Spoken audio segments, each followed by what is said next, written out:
the 2018 Commonwealth Innovation Forum, brought to you by Destination Gold Coast. You know, there is no doubt that a major challenge we face is to feed the people of the world. And there's no doubt that is becoming increasingly a bigger and bigger challenge. So how can we do that? And what do each of us think needs to be done to allow that to occur? Well, our next panel is going to talk to us about the agriculture biotechnology policies that may help feed the Commonwealth nations' people, expected to hit 3.5 billion by 2050. Ladies and gentlemen, Professor Sagadevan Mundree from QUT will lead our next panel, which is kindly sponsored by Manitoba AgriHealth Research Network. Please give him a warm welcome.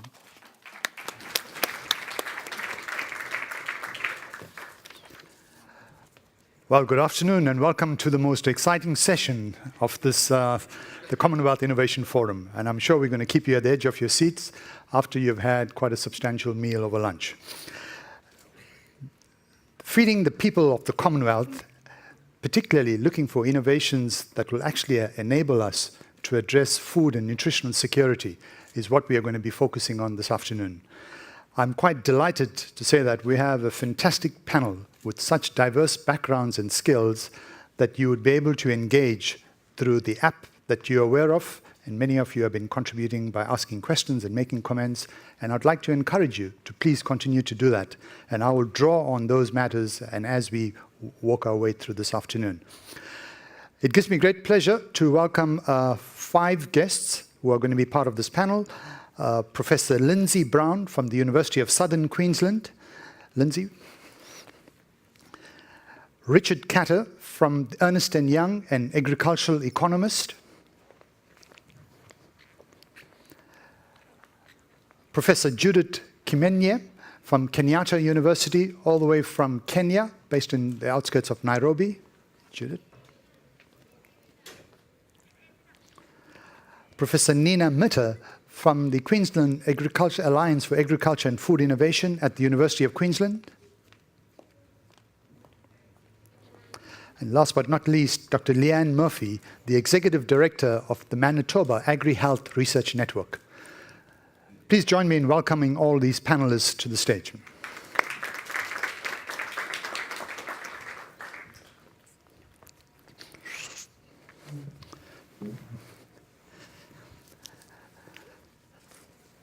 So I've given the panel members the opportunity to think about what are some of the grand challenges that are affecting food and nutritional security. And after making some introductory remarks myself, I'm going to go around to my colleagues and ask them to make some introductory remarks and share some of their perspectives. And particularly, what are some of the strategies that we need to consider? And I would like you, again, to encourage you to please contribute by comments and providing your comments as well as any questions using the app itself.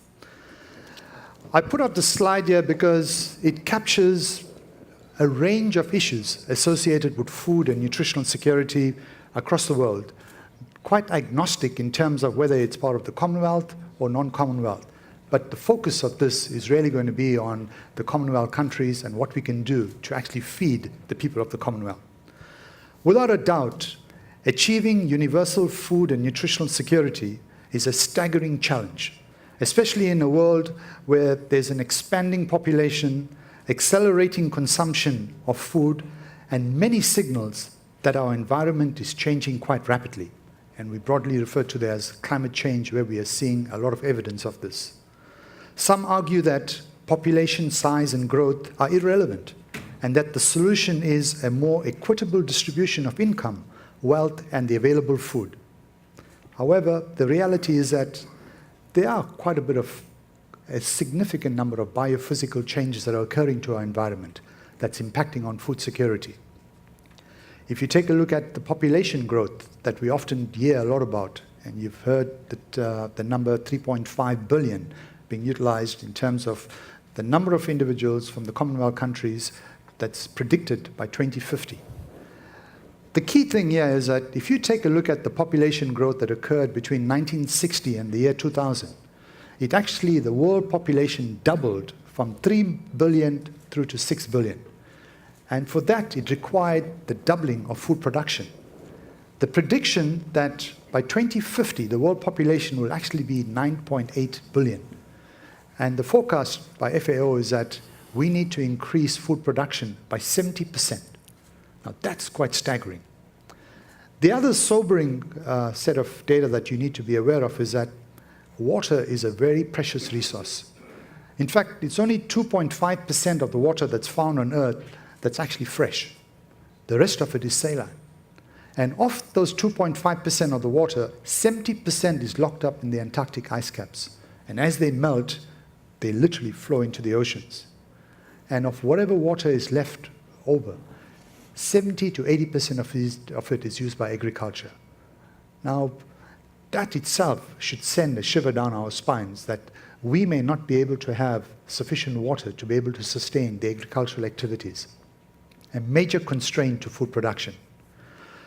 And as you take a look at this particular slide, you will see that land degradation, another issue that we have it's inevitable, but we have not paid enough attention to.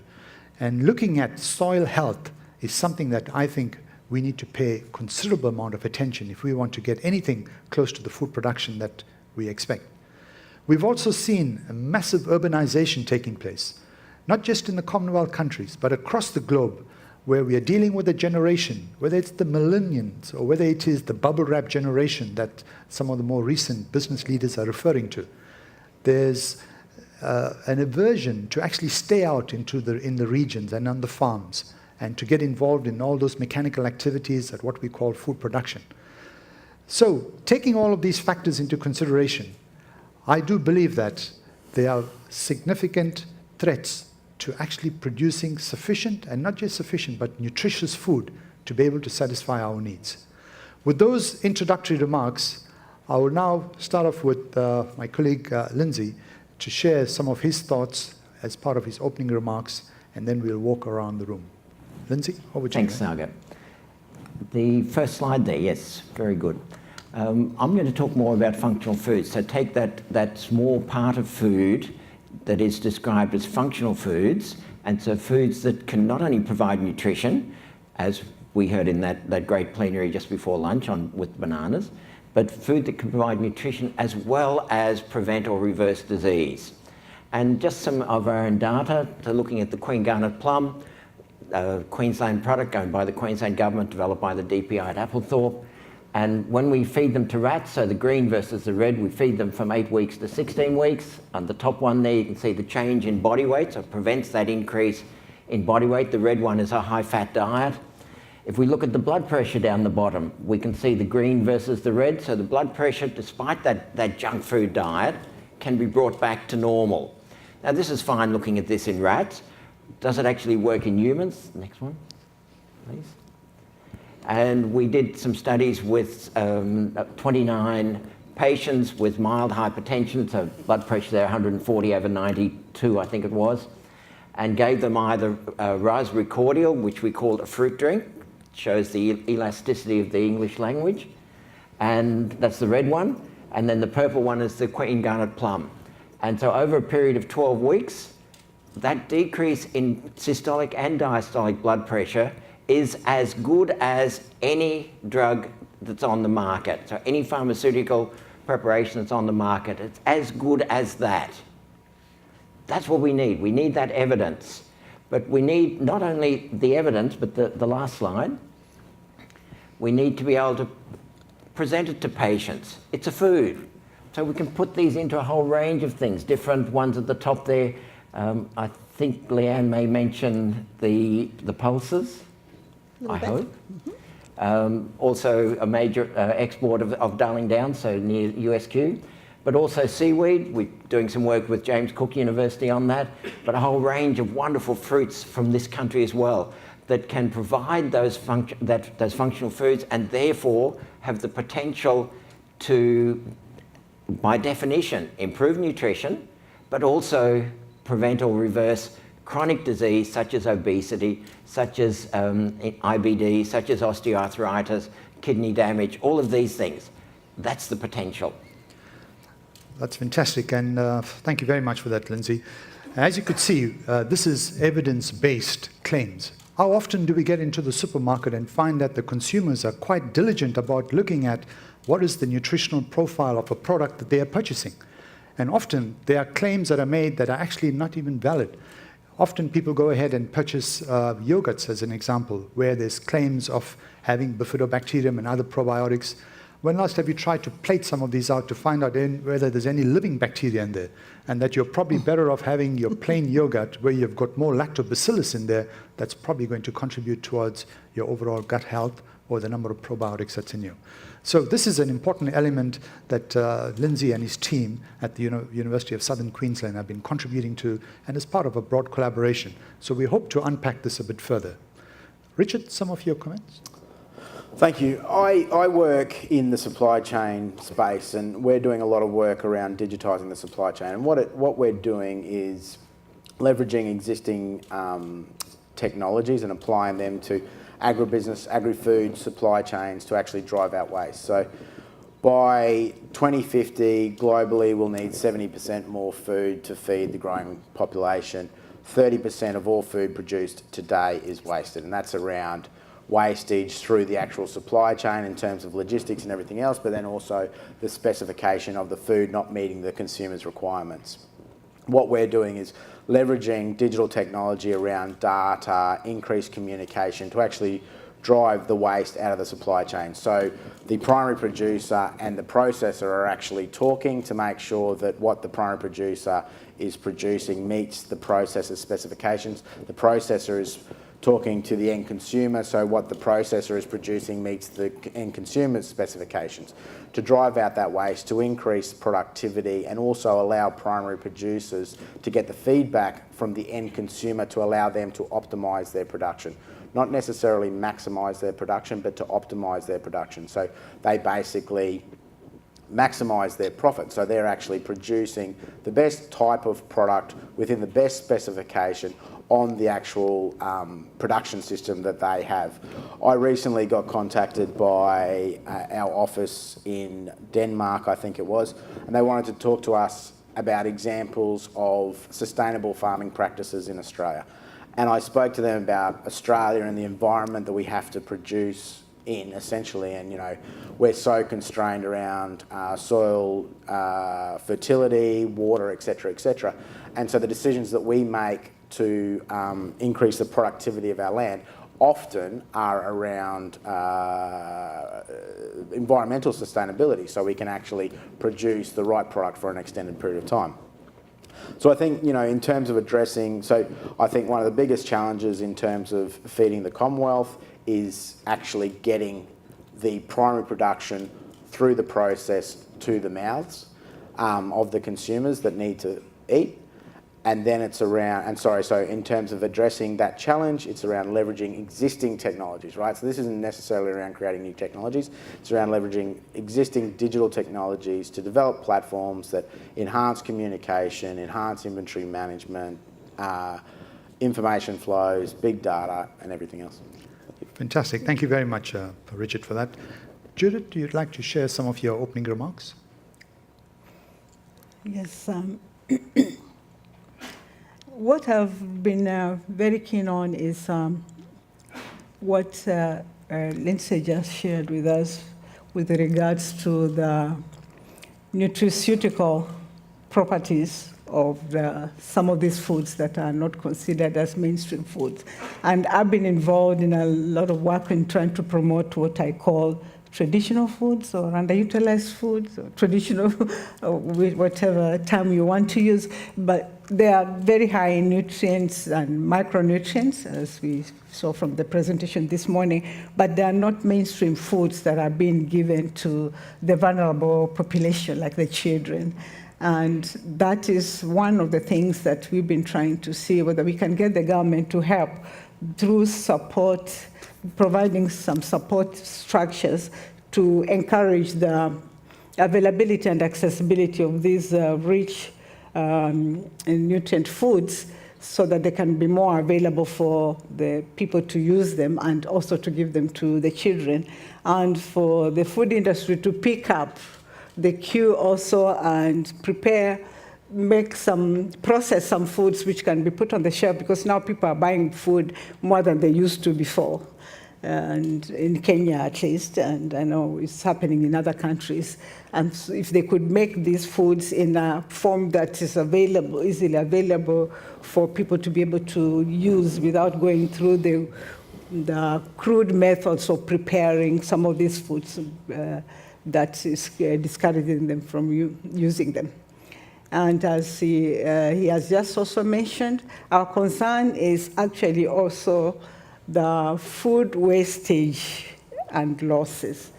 We have seasons where we have plenty of fruits and a whole array of fruits, different kinds of fruits which are very high in the micronutrients as well as the bioactive compounds that are of health benefit. But it goes to waste because somebody has not quite taken that made that extra effort to make sure that these foods are preserved and then are made available in a form that they can be kept for a longer time, to be used over a longer period of time. So Judith, you bring in a rich background of having worked with small-scale farmers, smallholder farmers, and seem to have had huge impacts, particularly on picking up on indigenous knowledge systems, indigenous vegetables, and actually reaching out to communities. Do you want to share a bit about that experience? Yes. What I've tried to do is to move out of my lab from the university.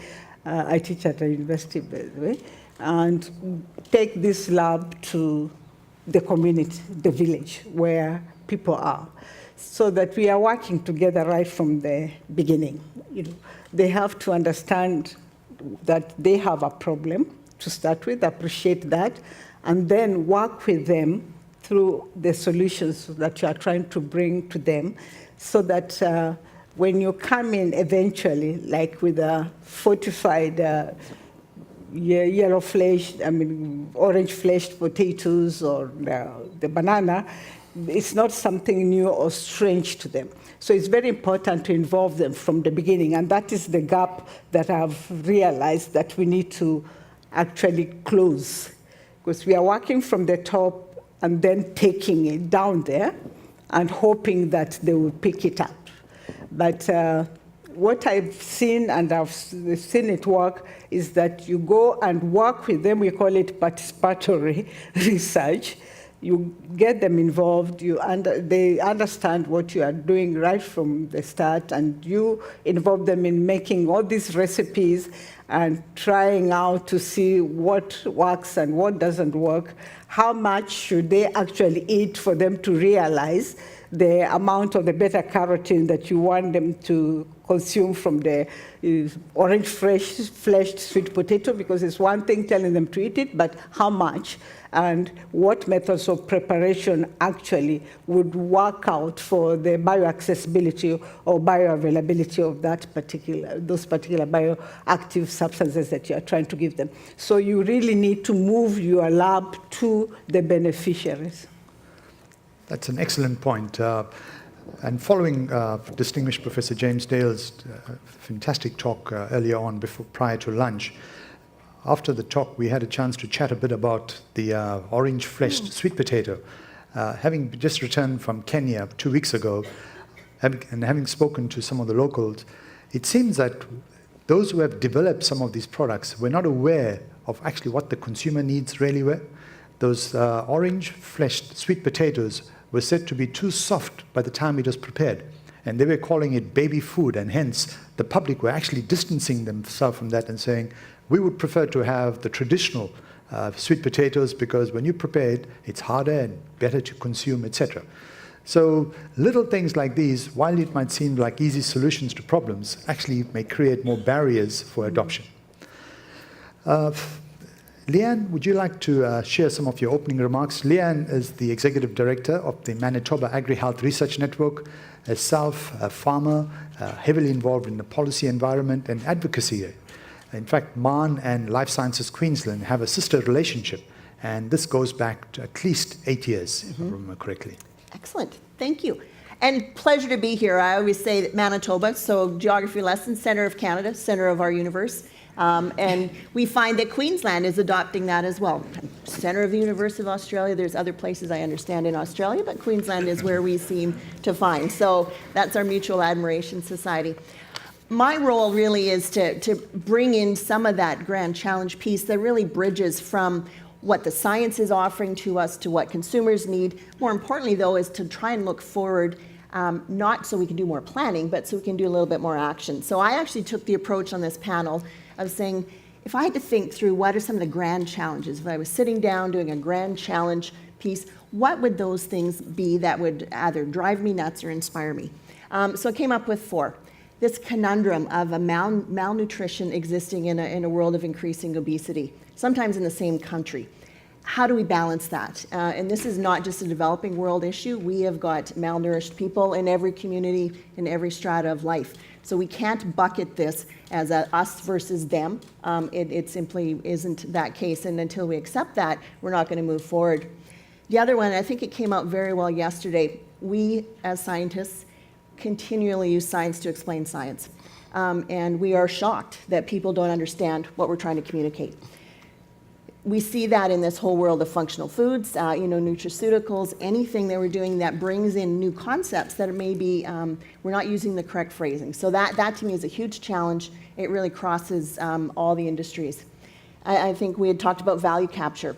We can have the best ideas in the world. If somebody won't grow it and make money at it, can't sell it and make money at it, and a consumer can't actually afford it, we haven't delivered on the promise. And that really leads me to the last sort of grand challenge there is, you can tell the excitement that we feel that there is a real role for food and agriculture in improving health, especially around chronic diseases. But we have to deliver on that promise. And some of the work that Lindsay shared shows that there's some incredible data there.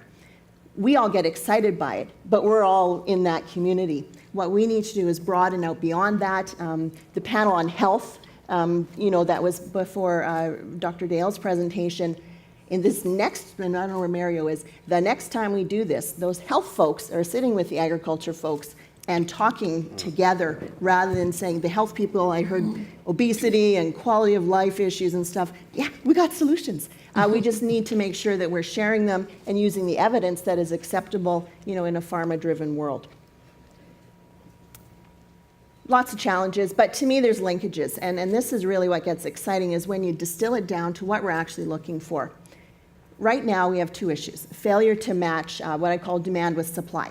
So that is either an overabundance or an underabundance of food is because we are not giving people, or animals if we want to broaden it to include everything that we feed, are not receiving the nutrients that they need at whatever stage of life that is. If that's an overabundance, we're giving the wrong food delivered incorrectly or too frequently, and same for an underabundance. So it's really a failure of matching supply and demand. I also brought in the communication piece in here as well because, again, we are not getting that a tweet will rule the world, and yet we want to have a dissertation. Until we kind of accept that and accept that there is a role, I don't think we're going to take advantage of all this great data, that we're generating and the opportunities we have. For me, it's either, it's a lot of it's apathy, not my job. Some of it's opportunism on the other side. I loved when Twitter was at the right number of characters. There's too much space now, so it's not as exciting to me. Because if you can't be crisp, you can't communicate with, Twitter or some of social media. It's been a great tool. The second part of this that I look at the linkages across the challenges is that we tend to be linear. Even we talk about linear as a supply chain. We use this sort of very linear, even body language. I think we have to blow up those kind of images. Value chains even, still are linear. If we're not fluid, if we're not responsive, I think we're going to continue to sort of trip over the same, why isn't somebody buying what I want to sell? So understanding, how we can get past a linear approach, especially for these really multifaceted challenges. Linear is clean, but linear doesn't work. And then finally, what are some of those innovations that we've heard over the last day and a half that are going to allow us to look more at nutrient production per acre or per hectare as opposed to just yield? And this is a very agricultural-driven comment because right now we on our farm are paid to grow bushels. What is in those bushels, I don't get paid for, so I really am not engaged with what's in there. Whereas if we look at the Queen Garnet plum, that plum is not just a plum. So why do we treat it as a plum based on tonnage? So these are some of the things that we need to evolve our thinking so that we can really take advantage of the innovation. And my last little slide. It's not to say that there's just challenges. I think there's some great strategies, and again, these go beyond traditional science-driven ones, and they're really action-focused. I think one of the things that has characterized what Manitoba and Queensland and now our partners in Southern Africa are able to do is really focus on what are the actions. It might just be one or two, as opposed to a whole playbook full of actions, but we need to redefine what winning looks like. So this is a redefinition of really what the playing field is. For us, in a Foods for Health type of strategy, ultimately improving health is the finish line. It's not me growing something or putting it into a bottle or a bag. It is actually a metric that improves health. That is completely foreign to production agriculture, to have somebody else giving you what your metrics are. That may not be comfortable, but I think we have the opportunity and the tools, some of the supply chain tools, the new precision technologies. Why wouldn't we use this as the platform? And again, the uncomfortable part of somebody else, again, choosing that endpoint. I'm a big proponent of we just have to start. We talk lots, we have great ideas, we'll leave here full of ideas, and then we'll kind of go back into the tradition of what we do normally, like what takes us beyond that, to steal from Nike without attributing it. Just do it versus the endless discussion of strategies. I love strategy, but at some point you gotta move forward. An example here I'll share, Saga had mentioned about the World Food Alliance, which was really a way of, over the 8 years that we've been chatting about this, it's like, well, what would allow us to convene in a semi-organized fashion? So the World Food Alliance was basically crafted to allow us to identify key, mutually beneficial, yet incremental opportunities. And I think that incremental piece is what's important. We're very opportunistic. What was a plan a year and a half ago or 2 years ago is still kind of there, but is there something opportunistic that we could move on now that would be, again, of mutual benefit, and move that into action? And we were just talking about that before this session. And then finally, advancing. And this is one where, because we have a fair number of academics on here, I'd love to discuss. I call it advancing science at the speed of industry. Love universities, we need trained people, but to deliver innovation projects based on a 2-year master's student or a 4-year PhD project timeline is never satisfying, usually for the industrial partner. What we've had to do in some of the programs I operate is break a multi-year work plan into 6-month segments. That's not satisfying for a student. So somehow we need to see, is there a different way, a different approach to looking at that? And this is just my final point on advancing is, and I think it came up yesterday in one of the discussions, we can do cool and novel all the time. That's almost easy. When do we decide that we've done cool and novel enough and actually finish off some of these great opportunities that we've got? It's very easy to keep spinning the fun wheel, but let's finish a few things. So that's fantastic. Thank you very much. Certainly food for thought on a number of matters there, and we'll be revisiting a number of them. So Nina Mitter, we are here in the tropics, subtropics. We know that there's a number of key crops, tree crops and others that are very unique to this region, one of which is avocados. That seems to be a passion and pet of yours. Share with us some of your thoughts on the topic, and some particularly around the challenges about feeding the people of the Commonwealth, but weave into it some of your experiences with the industries that you have been working with. Thank you, Saga, and thank you, Lee, for a wonderful wrap-up on the introductory remarks. Just would like to start with a brief narrative a little bit about myself, because it really resonates with what I'm doing and what we need to do in terms of addressing these challenges of food and nutritional security from my perspective. Coming from India, agriculture is in my DNA. And when I was growing up, I heard my father and my grandfather told me stories, how an Indian farmer is born in debt and dies in debt. And I could not just comprehend how someone who is producing to feed the world doesn't have food for himself. So those seeds of, innovation were maybe born in my mind in very early childhood. And the next step change for me happened when I started my career as an agricultural biotechnologist in India.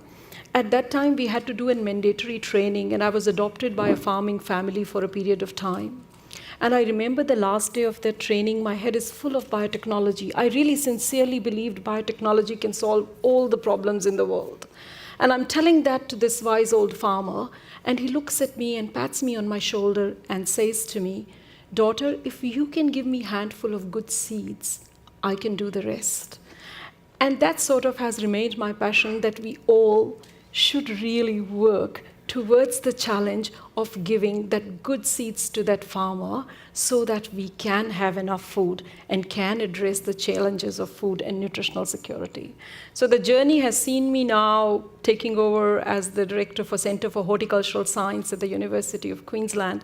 And horticulture, as Saga mentioned, tropics and subtropics, such a beautiful, vibrant phase of horticulture at present, and absolutely key to addressing some of the issues that have been raised here, especially nutritional security. You know, FAO and WHO recommends 400 grams of fruits and vegetables per day. What we have heard also is that conundrum, you know, malnutrition somewhere, 1 in 8 persons still going to bed without food, and obesity at the other end, you know, too much of bad food. And this is where our research is actually being focused on a horticultural production system which is sustainable, which has the ecosystem approach, which takes into account the environment, which takes into account sustainability, which also takes into account maybe that we just don't have to take it back from the land, we have to give something to the land as well in terms of soil health, in terms of good fertilizers, and taking care of it. And the key thing for me has been not just these practices, but building global teams, because we do need global teams to address global challenges, and that has become very clear as well that we need that. Not only that, in this center, we are focusing on amalgamation of various technologies. As Lee also mentioned, we cannot be linear. We have to develop this network of fundamental science, applied science, but also taking the maximum benefit out of the plethora of technologies that are available to us: genetics, genomics, breeding, ag tech and big data, drones, which were mentioned during the session as well yesterday, protected cropping, novel crop protection, and sometimes thinking of solutions, as Lee mentioned, not just novel, but from traditional part as well, but can deliver useful solutions. And because Saga mentioned avocado, I'll take this liberty to just give an avocado example here. Smashed avocados, you know, who can resist talking about them? And when we did this avocado work, you know, the first media headline that our work got was, University of Queensland scientists solving the mortgage crisis. And I thought, oh, what's happening here? And then I realized it's our avocado story. So the millenniums really want avocados, and avocados are expensive. And when I started working with avocado, actually I was trying to work out a novel solution to protect avocados from disease resistance.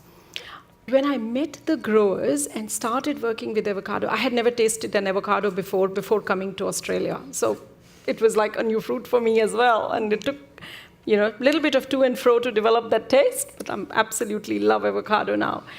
I realized, talking with about 40 growers in Queensland, that the challenge for them, disease resistance is one, but the challenge for them was they did not have enough plants to expand their orchards or to replace their orchards or to have a beautiful new cultivar which is disease resistant, which is high yielding, quickly adapted with speed in the industry. Talked with them and realized it was not a challenge just for Australia, it was a global challenge. Talked to growers in South Africa, growers in Chile, Mexico, Peru, and it soon emerged it's a global challenge that there are not enough avocado plants. Won't go into the details of the technology, just mention that if an avocado has to be grown from a cutting in the tree, it just doesn't root. It just is a beast. It refuses to root. And the traditional industry practice takes about 18 months to produce a plant. And that's why each avocado plant is sold at about $45 to $50 to the growers here in Australia. And what we have done is traditional tissue culture, nothing novel there in terms of tissue culture practice, but we have been able to use a young cutting from an avocado tree, and from that young cutting or that plant stem cells, we all are aware of human stem cells and animal stem cells. Using those plant stem cells from one cutting, we can now get 500 plants, and we can get them within a period of 6 to 8 months. So this is something which is now progress, so has not remained in the lab. We are now starting our field trials. In fact, just tomorrow, 200 plants are going to central Queensland in Bundaberg, and next month they are going to up north in Lakeland and Tully, and we are also talking to global partners about this technology. So my message coming from this conversation is we do need to solve the problems, but we need to solve the problems together and today. Fantastic. Thank you very much for that, Nina. Again, I would like to encourage you. We want to keep this as interactive as possible. The session after lunch is always the most challenging one, to keep everyone at the edge of their seats. So if I'm not getting any questions coming through from the audience, I might just ask some of you, because I know virtually all of you, to make a comment on a matter or to provide your opinion or view on certain matters. I think one of the things we do well amongst our Commonwealth countries is primary production. We seem to produce what is needed, put it on a ship, send it for value adding off our shores. And often you find that many of the products that we produced are not socialized in our own societies.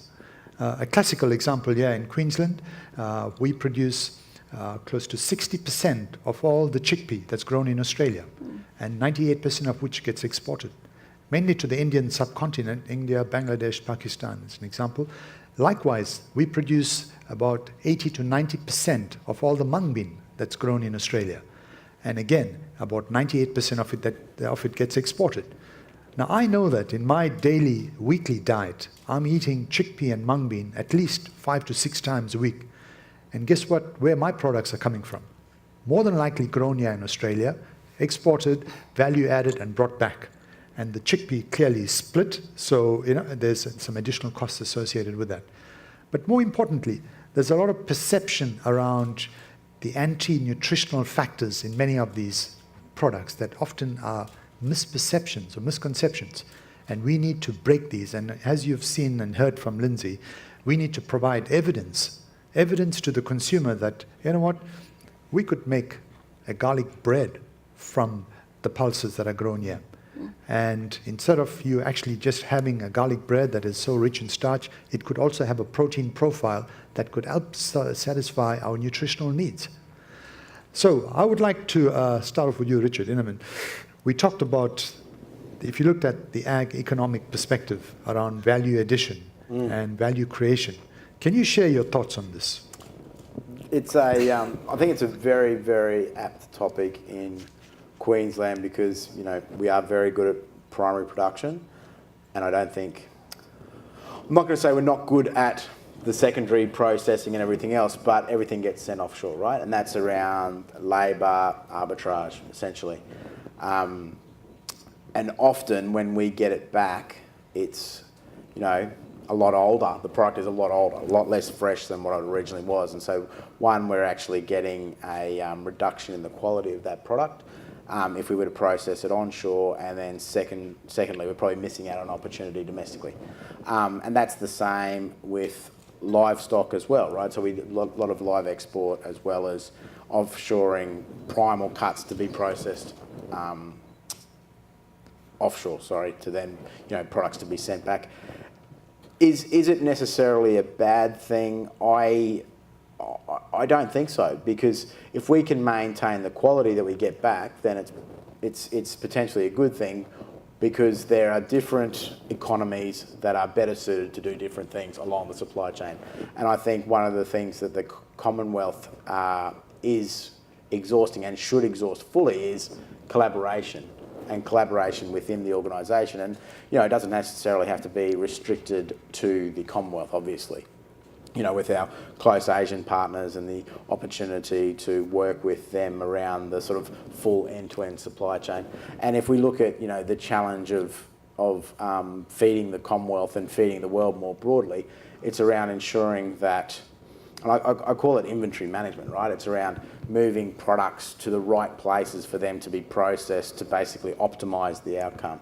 So there's a lot of people in Australia, in Queensland more specifically, are concerned about us sending primary product, be it iron ore or coal, as well as food, obviously, offshore to be processed and then sent back here. I don't necessarily think that is a bad thing if it's the most efficient and sustainable thing to do on our triple bottom line of sustainability. Absolutely. So the economics have to stack itself up. You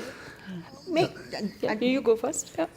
See, I love supply chain talks because to me it's the one thing in the science of food that we completely overlook. You know, we get, and Lindsay and I, we were talking about, we get all excited about this, you know, wee cup of something cool and different, and we can't do a damn thing with it other than study in a lab. Yet we look at a broad-based commodity crop, and we'll take chickpeas, or pinto beans I'll use because that's a Manitoba crop. Pinto beans trade around the globe based on the color of the spots. So if there's nice spots and a creamy background, you get the most money for it. When the spots start to fade, just with a little bit of time, the price goes like this. So rather than trying to tamper with those, you know, top grades that growers are used to exporting in a very good supply chain, we said, what if we could add value to the less valued piece that people are basically giving away? So it turns out when you mill those very ugly pinto beans, turn them into a flour, we now have something to put into our domestic bread. Because there is no supply chain for whole milled pinto bean flour. So we have an opportunity to innovate, to add to the health, and address to some degree some of that food wastage issue that people have. So I think we can do both, not to the exclusion one or the other. So yeah, and just coming back to avocado again, supply and issue of supply chain. You know, for perishable products, the supply chain issue becomes even more important, especially when we are located in Australia and we are looking at, you know, export potential to even to Asian markets or other doorsteps. We need to take into account that supply chain issue.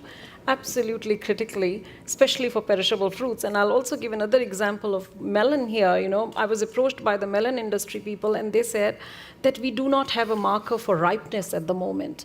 So when the melon is harvested, rock melon in this case, they don't know whether it is ripened and sweet enough, and that's causing a huge amount of issue and reputational issue because the fruit that is available in the Brisbane markets is not sweet enough because it was picked by backpackers when it wasn't ripened. So there are supply chain issues throughout the supply chain that need, of course, innovation and other solutions as well. So Lindsay, one of the things that's coming across here is, you know, these waste streams that, you know, we have, whether it's the fruit industry. We don't use the word waste. Co-product. And you talked about all this value creation and active bioactives, etc. Can you shed some light on what are some of the strategies that you think we should be putting into place to address these? I think that the range of strategies is so enormous, and one of those is maybe not the word that we can't use, but is learning from other members of the Commonwealth. Yes. Sorghum. Queensland is the major producer of sorghum in Australia. I think it's 90% of Australian produce, and we use it as pig food. And yet in North India, in the whole of North Africa, this is a staple crop. I don't know about East Africa. Definitely in South Africa, my friend Sia will tell you that we make a nice drink from it called ukumboti, which is, you know, a very health drink actually. When you're out in the field walking, rehydration, source of protein. And we don't use any of that in this country, but also we put some of the sorghum to make bioethanol. Fantastic use, important, all the rest, but the remainder, so when carbohydrate's out of it, when we're looking at obesity, the carbohydrate's gone. So what we do with the protein-rich fraction, we turn it into compost. And there's got to be more to life than making compost. And so we've got these, this an amazing amount. We have had, Symphony Hill has been here with some amazing wines, but the red grape mark in particular, that is a waste. That is a Coldstream product. Okay. Has enormous amount of anthocyanins in it. The same thing as the Queen Gunner plum, the purple carrots, anything else we've used. What do we do with that? We make compost. So there are so many of these products. My son-in-law is a craft brewer, and which unfortunately I have to keep trying his beer. It's really nice. Some of the disadvantages, but it's fantastic. But all of that spent grain gets thrown out. We've got so many possibilities, not just simply the waste that we throw out because it doesn't look nice, but the waste in the production of food products is enormous. We don't have the evidence. That's the problem. Judith, you mentioned this in your introductory remarks as well. All of these waste streams, and particularly where, because of food not being properly stored, and you get all types of infestations, etc. during storage. Can you shed some light, particularly since smallholder farmers contribute significantly, not just to East Africa, but many parts of the world, to primary production, actually. Yes, value addition, of course, is something that we must mainstream in our food production, because the food is seasonal. I mean, the production is seasonal. You have a season for when there's plenty and then there is none. And we have experienced that in Kenya. Even with just milk, you have a milk glut, and everybody is throwing away the milk because nobody is buying it, and the means to transport it, let's say, to another part of the country where they don't have milk is not there. So it goes to waste. So value addition is something that we can still pick up from the indigenous knowledge. People used to have their own coping methods where they dried the food or hanged it over the fireplace, and it stays preserved. The smoke keeps the insects away and keeps it dry, moisture low for the hungry season. But that is not happening anymore, because we are no longer living in those kind of structures, and neither are we doing that because somebody has come up with other ideas which they are not advancing very well, like the tin silos, which are expensive, or some bags which they are not quite used to, and things like that. So we need to work with the people at that level to see what works out for them best, if that is one of the ways of preserving the food so that it doesn't go to waste, or have some ways of bringing in the technologies that will help them process the foods to increase the shelf life, and as well as keep the quality of the food, of course, and the food safety intact. Because that is another challenge, again, that we are having, the aflatoxin, for example. It's something that we have to still grapple with in Kenya. Yeah. From the high-value crops, even like groundnuts.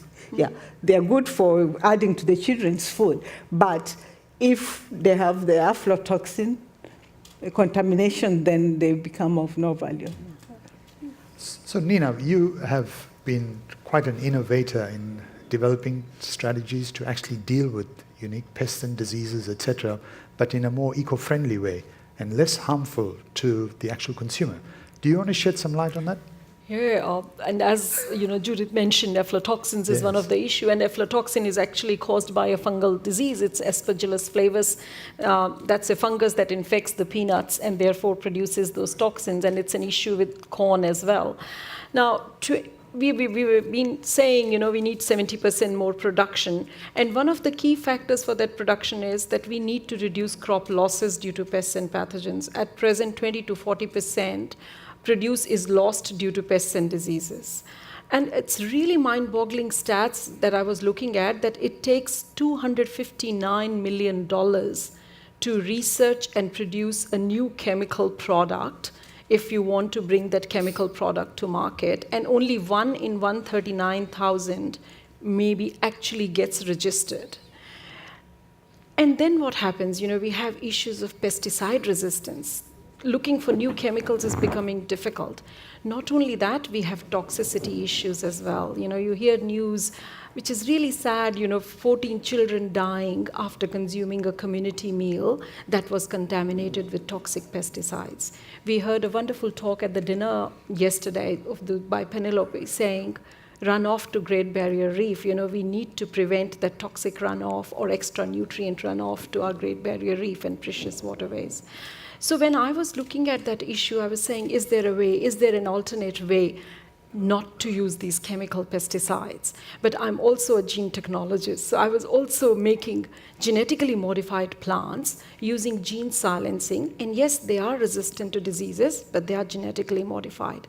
And that's where I had to balance the consumer acceptance, the new technology, and make a way forward that is there another answer which can reach the consumers faster. It might take time for them to accept genetically modified crops, which they will.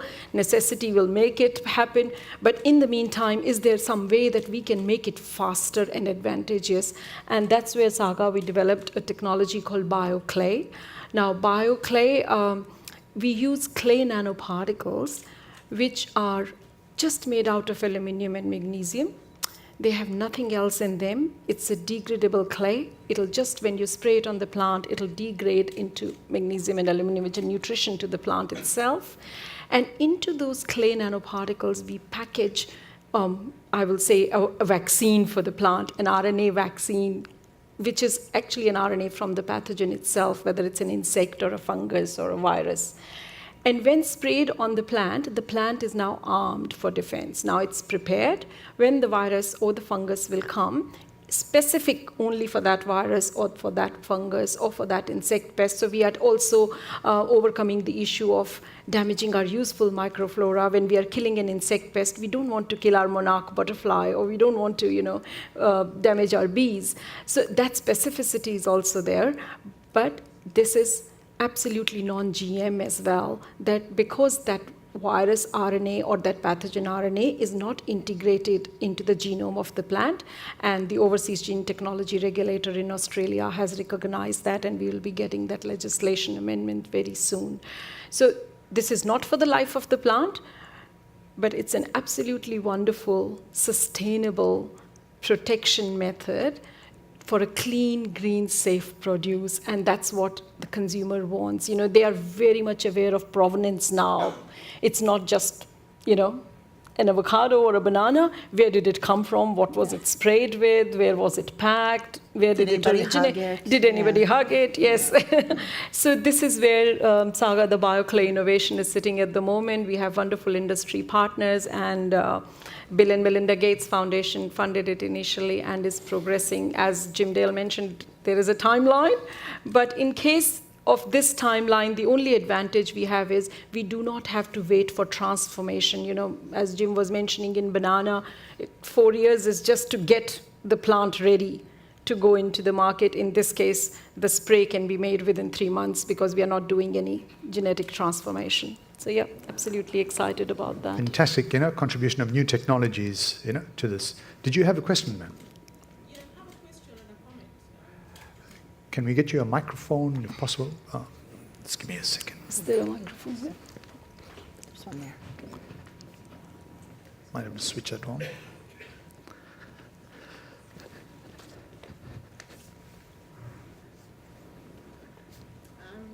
Hello, my name is Barry. You may have to switch that on. Let's hold it down, I think.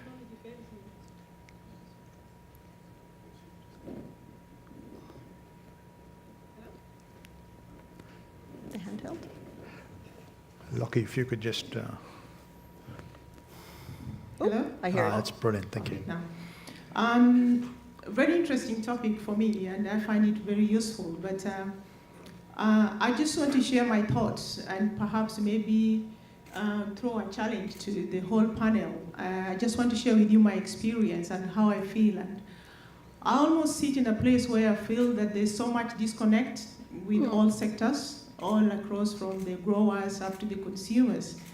I stand in a very challenging position where I have worked on a project right from production into markets. And in between here, a lot of challenges I've found and faced. And as you go through the discussion, some of it really ring a bell in my mind, but some of it is very questionable for me. The experience has been very different. And I just want to mention a couple of things that I have had experience of. And my challenge to you is, how do we connect all these issues to be a solution to some of the problems we are facing today? So when I look at it, I run my own business. I develop products out of sweet potatoes. And I'm also a student of food innovation and packaging. So in between all my activities and life, I've found so many challenging issues and topics that I have gone through in just developing one line of food product to get into a market. So some of it is, say, for example, there's consumer trends where consumer palatability and sensory analysis and what the consumer wants is a big challenge. And for manufacturers and businesses, they want to supply that demand and they want to make a profit. So there's the issue of the ethics that comes in, but also there's the question of the supplying of the raw ingredients. In Kenya, for example, when you talk about indigenous vegetables, there's the issue, how do you make that product into a raw ingredient that will be accepted in Europe to be utilized to develop a functional food that would benefit what already exists in there. And there comes the issues of regulations, food regulations. And how do you get that product ready for the industry to use in order for us to develop a new product? But there's the issue also of competition, science and technology, developing new functional products. But there's also the science of manufacturing that is giving access to large-scale manufacturers to develop products that get into the market without necessarily using food scientists and the knowledge that already exists. And finally, there's a lot of challenges, as I said, and issues. There's also the issue of functional foods and the growing population, where we have people living longer.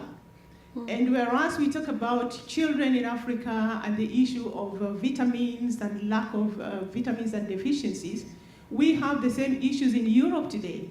I have the opportunity to work with the university in Denmark, where we are dealing with issues of food deficiencies and vitamin deficiency amongst older people.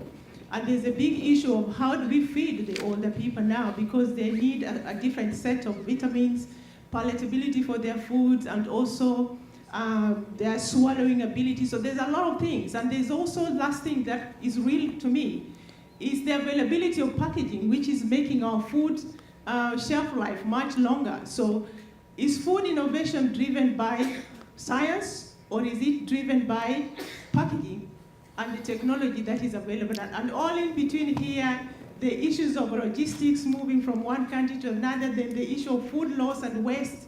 And it's just a lot of things. And to me, is if we can get all these people, sitting around one table as we are today, perhaps we might begin to find a solution. That's the challenge I want to do to you today. Thank you very much, Perez, for those comments. And clearly, it's struck a chord in you, and you're quite emotional about it, which is similar to what we have up front here as well. I wanted to touch on processing, or transformation, or whatever we call it. We, the scientists, either because of the phrasing we use or something else, have been absent from the conversation around the role of processing in providing safe year-round food, managing some of those toxins, extending, shelf life. Well, not even shelf life, just availability. I come from beautiful Manitoba, where for 8 months of the year we are growing nothing. So, except snowflakes. So if we didn't have processed food, we really wouldn't have anything that we could rely on. We're hostage to imported food, everything else. That's okay. But we have allowed processing to become the demon. And whereas some of the studies we've looked at, we can actually liberate a lot of those bioactives, through some sensible processing. We can preserve quality. We can feed them, for us, we feed our remote regions with energy and nutrient-dense foods rather than sort of bulky, non-nutritionally dense foods. There's solutions there, but again, we, I think, have been absent from the conversation around the role of processing technology, because there's huge innovation there, and you see it with the precision work. So, I cannot agree more, actually, and please jump in, Richard. I love your comments, your passion, and I suppose your challenge. And for me, we need to encourage the market to actually operate as openly as possible, and it's around science, primary production and processing, meeting the consumer's needs, right? And it's also around educating the consumer around the benefits of specific foods, and also the lack of benefits of certain foods. And we're talking about,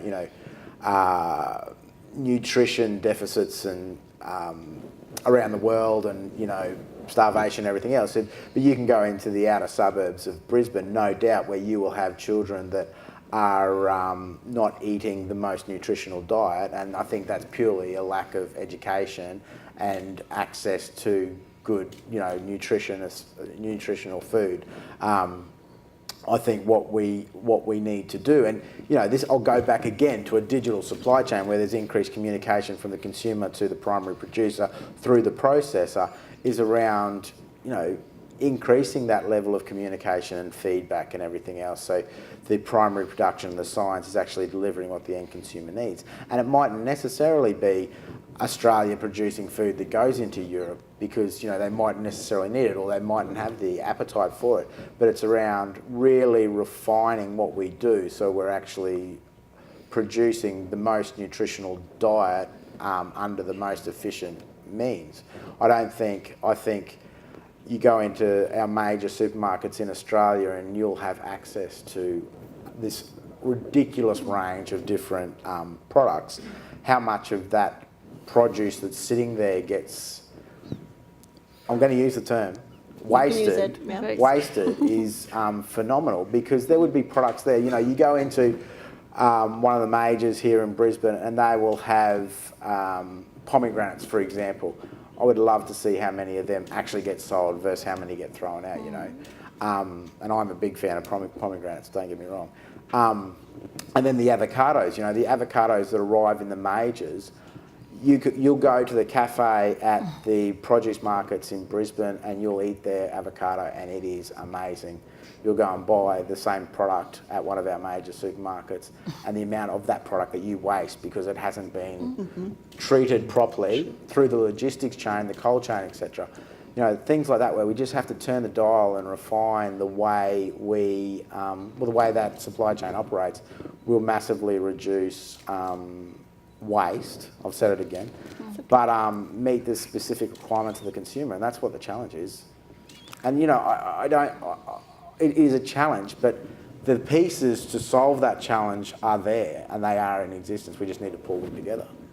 Absolutely. And Richard, I'm not too sure when last you've been to an average school in Ho Chi Minh City, Durban, South Africa, Nairobi, or even in Brisbane, and looked at an average child's lunchbox. The amount, they concentrated mainly with snack foods and everything but, the fresh stuff that we talk about. So please, Lindsay. I think a couple of points there. In Australia, at least, obesity is inversely related to level of income, which is, logically sounds ridiculous. But that's where you find the problem. And the nutrient-dense, whatever you want to call the junk food, is cheaper. And so that's one of the issues. One of the other issues that comes from what you mentioned, we have remarkably little good long-term evidence of how to keep aging people healthy. So not necessarily to treat disease, but to actually keep the people healthy. You think this is so obvious in an aging population, and we simply don't have the data, even in a country like Australia. So I think we've got some issues there.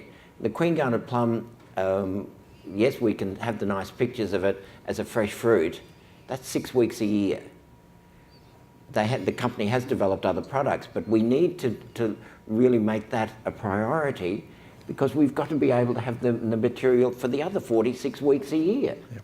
We can't just rely on growing them in Spain, for example, and then shipping them from Spain to here, which sounds absolutely absurd as a concept, but we've got to work out products to do that, but this hasn't been a priority.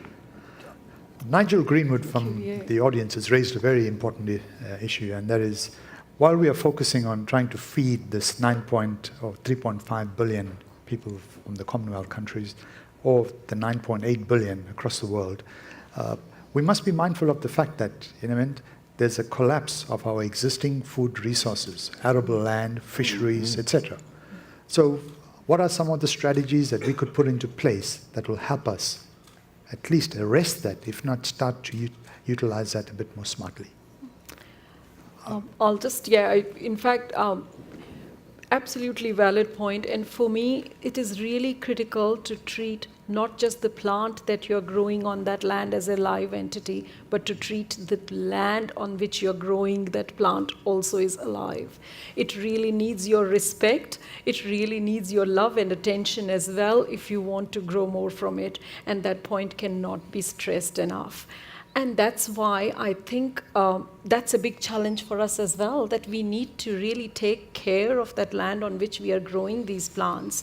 Some of the new innovations that could help, and I'm not saying there's no silver bullet solution for anything, but that's where science and innovation should look into how do we protect that land. Are we going, and I touched on the issue of fertilizers, there are countries where fertilizers are just added, with the notion that the more fertilizer you add, the more yield maybe you are going to get, or more it's going to produce. It doesn't matter whether only 10% of that is actually needed by the plant or used by the plant. So these are some of the things in which also then interconnects with education, which also interconnects with communication as well, which also you also mentioned. These are some of the things that we really do need to know. Water is another thing.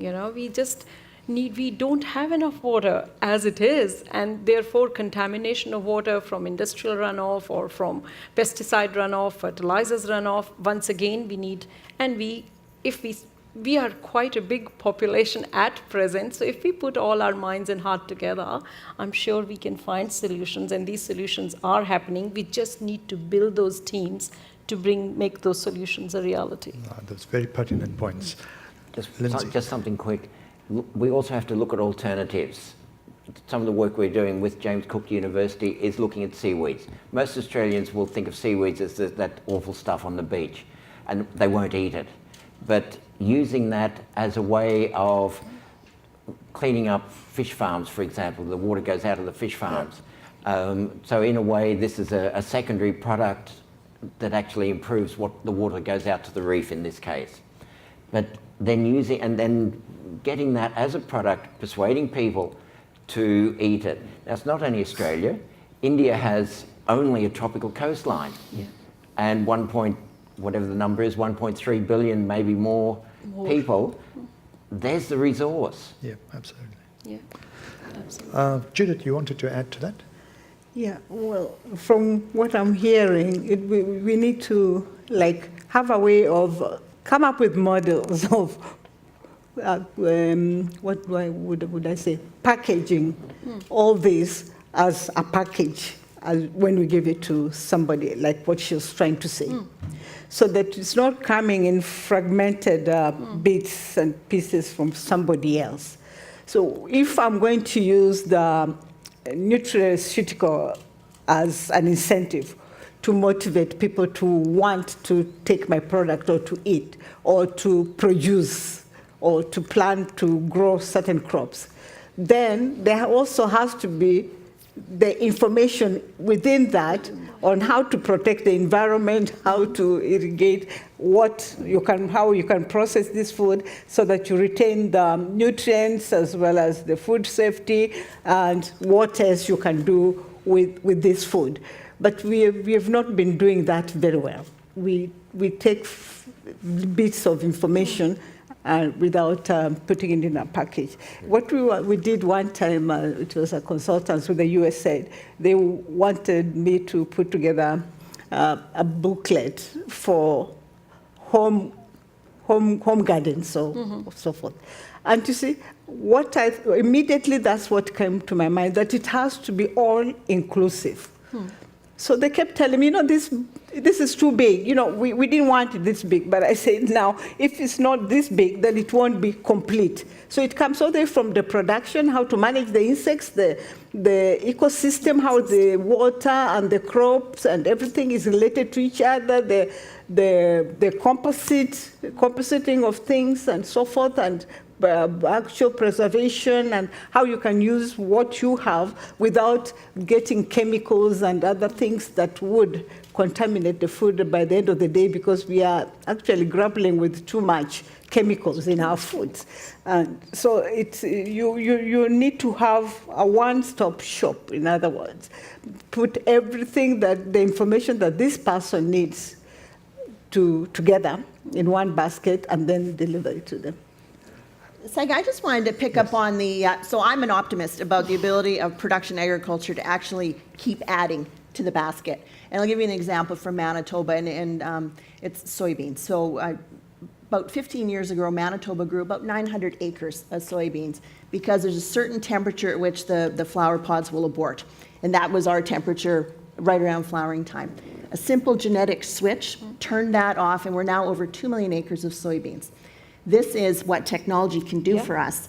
I think that if we kind of get out of the way of allowing the food producers, to do what they do, to adapt to what they are able to produce, I'm not too concerned that we won't have enough. Will it be the right thing? Will it be rewarded in the correct way if we want to move to nutrient density versus just yield? That's the part I'm less comfortable with, that we have a solution. But I think globally, there's you farm and you produce for a reason, right? It's because you're passionate and you love to do it. You find the solution. So I'm not a grim, pessimist about the future. What we choose to do with that produce, though, I think that is for us to be part of the solution. So in the last 4 minutes that we have, and I'm going to really get around for you to make your closing remark. One of my mentors, Sir Gordon Conway, the former president of the Rockefeller Foundation and professor at Imperial College in London, said that if we would like to actually address these issues of food and nutritional security, there are 4 areas that we need to put a bit more focus on and emphasis on. And he says, inspire innovation in this space. Create more enabling markets, which is breaking down those barriers and allowing more products to be exchanged. Support the people at all levels and across the entire supply chain, from the farmer all the way through to productization. And the 4th one is build political leadership. Because we hadn't touched on this matter here, we need to actually ensure that the political leaders, the policymakers are brought along this journey. So with that, I'm going to start off with Nina and just ask you to just give us a concluding remark so we could pull the session together. Yeah, absolutely. 4 very, very valid points. It's not just social, economical, political, regulatory environment. All these need to have to work together in order to bring a solution.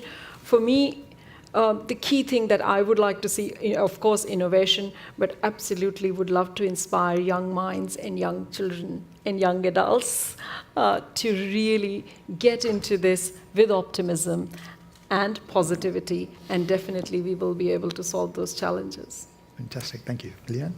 I think for me, the great opportunity, and I led with it as the challenge, which is the opportunity, is that we have the ability to use agriculture as a driver for global wealth. Not just sort of, transactional wealth, but really to improve lives, to improve some of the climate issues that we're looking at, to offer alternates, to, mechanical means of cleaning up things. So I think there's a real great chance for us to reinvent the role of agriculture as central to everything that goes around the spoke. Brilliant. Yeah, I totally agree with that. We still have to use the agriculture, fisheries, and livestock as the platform for wealth creation and well-being of the people eventually. But we need to work together as what do you call it? A multidisciplinary kind of, have that multidisciplinary kind of approach before we can be able to achieve anything tangible or anything that can progress us. Excellent, thank you. Richard? I think in addressing the challenge of feeding the Commonwealth, it's about optimising the efficient and effective allocation of the resources we already have. And I think we've got technology and innovation these days that will allow that to happen, but the challenge is bringing all the they are currently discrete, stakeholders within the supply chain or value chain together to cooperate to make that happen. Brilliant. I agree. Wonderful comments. I agree with those. One of the things that I think we all need to do, and I think most of us do it at some level, is to go out and talk to people. Is that outreach and engagement from a university, from companies, from everyone. But to actually get that conversation going in the community and keep it going. And when we can do that, I think we'll have some wonderful results from it. Brilliant. Colleagues, it has been an honor and a privilege to be moderating a session with such distinguished company. Please join me in thanking all of these panelists. Thank you. And that brings to a close our session on feeding the world's people. But you can't listen to that and not think just what a complex and sophisticated problem it is. And when you summed it up, Professor, with the inspired innovation, the markets supporting the whole supply chain, and then interesting, the importance of political leadership. And our last speaker talked about the need to have that conversation, and that's what will happen next week in London. And sitting in the audience, listening to your comments on political leadership was our next speaker, and that is Lord Marland of Odstock. And he is the chair of the Commonwealth Enterprise and Investment Council, the Enterprise and Investment Company, who is instrumental in talking to business and political leadership in this conversation that will take place in London next week. So I look forward to hearing what he says in response to the important points you raised next. Ladies and gentlemen, please thank our panel.